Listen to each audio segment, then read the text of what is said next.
Assalamualaikum warahmatullahi wabarakatuh dan selamat pagi semuanya. Perkenalkan, nama saya Nanda Wahyu Putri dengan nomor induk mahasiswa 200406165. Saya dari kelas B4, Studio Perancangan Arsitektur 4. Pertama-tama, puji dan syukur saya ucapkan atas kehadirat Allah Subhanahu wa Ta'ala, karena atas rahmat dan karunia-Nya saya dapat presentasi pada hari ini.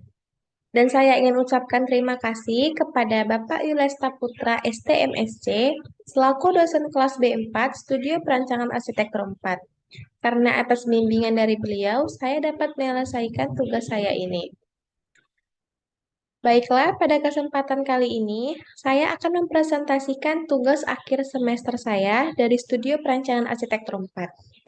Judul proyek saya ialah Elaina Art Gallery. Elaina Art Gallery ini merupakan galeri seni yang di dalamnya terdapat kegiatan memamerkan karya-karya seni. Karya-karya seni yang dipamerkan pun beragam, mulai dari lukisan, patung, dan lain sebagainya. Bangunan ini ditujukan untuk masyarakat umum, halayak ramai, khususnya yang berada di sekitar lokasi. Latar belakang didirikannya art gallery ini agar masyarakat umum lebih dapat menghargai suatu karya seni. Maka disinilah wadah mereka untuk melihat, belajar, serta menghargai suatu karya seni. Untuk pemilihan lokasinya, saya memilih lokasi di Jalan Adam Malik, Kota Medan, Sumatera Utara. Saya analisisnya di sini ada beberapa poin. Yang pertama itu ada garis sempadan bangunannya itu 15 meter. Koefisien dasar bangunannya 70%, koefisien lantai bangunannya 21, serta koefisien dasar hijaunya 20%. Untuk analisanya di sini saya menggunakan analisa SWOT. Yang pertama itu adalah strength kekuatannya. Jadi berdasarkan RDTR Kota Medan, lokasi ini merupakan pusat pelayanan Kota Medan. Yang saya rasa dengan begitu lokasi ini menjadi cukup strategis untuk dibangun art gallery. Selanjutnya adalah weakness atau kelemahannya. Seperti yang kita tahu, jalur pedestrian pada lokasi ini itu kurang memadai, baik dari segi ukuran maupun tampaknya. Dia terlihat tampak kurang menarik. Dan untuk opportunity atau peluangnya, kita dapat merubah jalur pedestrian ini menjadi lebih efektif dan kita bisa mempercantiknya juga. Karena mungkin dengan cara itu adalah salah satu cara juga untuk kita menarik pengunjung datang ke art gallery ini. Threat atau ancamannya itu karena ini merupakan lokasi yang strategis, mungkin akan banyak bangunan-bangunan serupa yang akan dibangun ke depannya di kawasan ini juga. Maka dari itu kita harus menjaga kenyamanan, kualitas, serta dari bangunan kita juga agar tidak kalah saing dengan bangunan-bangunan lainnya yang mungkin nanti akan dibangun di kawasan ini dengan fungsi yang serupa.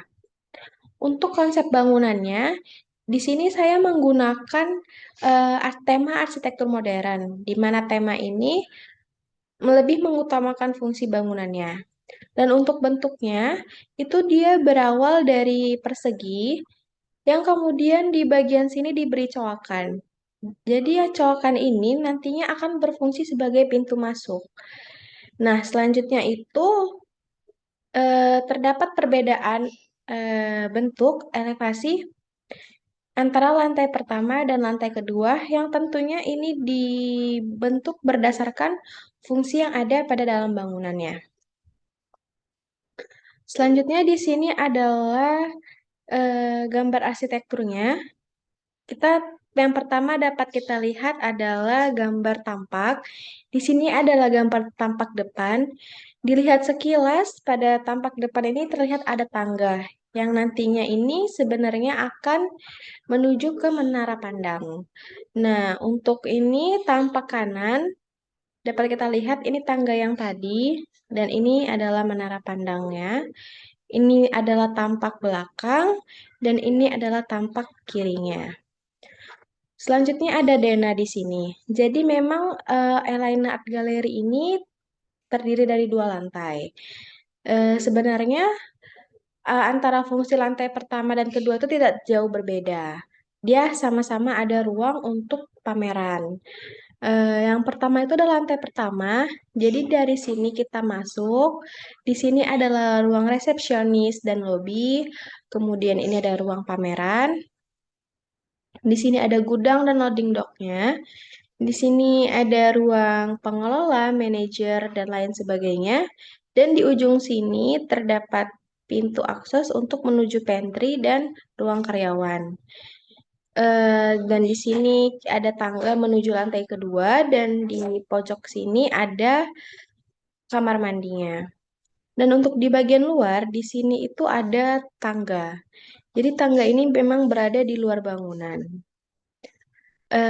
Untuk lantai keduanya, setelah kita naik, di sini ada lounge yang tentunya di sini juga ada karya-karya yang dipamerkan, ada yang dipajangkan juga.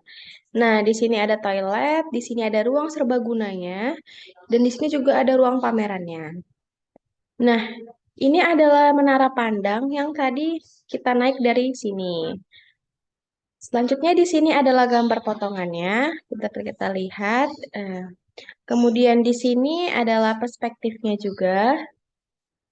Ini adalah kurang lebih gambaran dari bentuk massa, suasananya itu seperti ini. Selanjutnya di sini adalah gambar strukturnya. Di sini saya cantumkan gambar fondasi, rencana fondasinya, rencana pembalokannya juga. Di sini ada gambar 3D modelingnya. Ya, kurang lebih dia seperti ini bentukan masanya. Dia itu persegi yang sedikit dicolok sebenarnya. Selanjutnya di sini adalah gambar perspektif dari bangunan ini. Jadi dapat kita lihat di sini adalah tampak depannya. Untuk tampak depannya ini kita memakai secondary skin untuk menjaga atau agar sinar matahari itu tidak masuk berlebihan ke dalam bangunan. Nah, di sini ada tangga tadi yang untuk menuju ke menara pandang. Jadi dari sini dia masuknya tidak dari depan, melainkan dari pintu samping. Dia memang letaknya tuh menyamping. Jadi kita dari parkiran kita ke sini lalu kita masuk. Nah, di sini tuh ada menara pandang ya. Di sini bisa untuk duduk-duduk atau menyantai dan khususnya di sini itu untuk pengunjung, bukan untuk masyarakat bebas lainnya. Ini dari kita lihat dari perspektif yang lainnya begini. Jadi memang bentuknya itu sebenarnya tidak terlalu rumit, berawal dari persegi saja yang kemudian memang diberi coak-coakan. Dan di sini memang kita meng-highlight-nya itu bentuknya itu karena ada menara pandang ini, gitu. Dan masuknya dari samping. Baiklah, sekian dari presentasi saya. Mohon maaf apabila terdapat salah kata. Saya ucapkan terima kasih atas perhatiannya. Wassalamualaikum warahmatullahi wabarakatuh dan selamat pagi.